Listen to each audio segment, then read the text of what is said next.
na kufaulu kukubwa kabisa. يقول الله سبحانه وتعالى فمن زحزح عن النار وأدخل الجنة فقد فاز وما الحياة الدنيا إلا متاع الغرور. yoyote atakayeepushwa na moto na Allah subhanahu wa ta'ala akamuingiza katika pepo, basi huyu ndiye aliyefaulu kikweli, na hayakuwa maisha ya dunia isipokuwa ni starehe za kupita. Ibadallah, watakapoingizwa watu wa peponi watakumbuka fadhila za Allah subhanahu wa ta'ala, na katika maneno watakayoyasema, inna hadha lahu alfawzul adhim, hakika haya tulionayo katika neema za peponi za milele ndiyo kufaulu kukubwa. limithli hadha falyamal al'amilun, kwa mfano wa haya basi na watende wenye kufanya matendo mema, kujiandaa kwa ajili ya kuingia katika pepo ya Allah subhanahu wa ta'ala.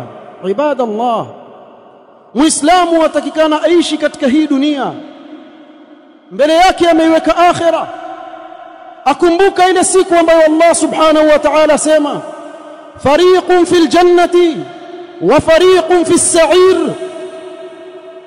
kundi la watu wa peponi kando na kuna kundi lingine la watu wa motoni, iyadhan billah. Akafikiria huu mustakbal, je, nitakuwa katika kundi gani katika haya mawili? limithli hadha falyamal al'amilun, ikiwa atakakuwa katika kundi la watu wa peponi, basi na afanye amali njema na afanye bidii katika hilo. Ibadallah, starehe ya watu wa peponi haina mfano wake. Lau kama watu wangezingatia, wallahi wangefanya bidii katika kila jema wanaoweza kulifanya kujikaribisha na Allah subhanahu wa ta'ala.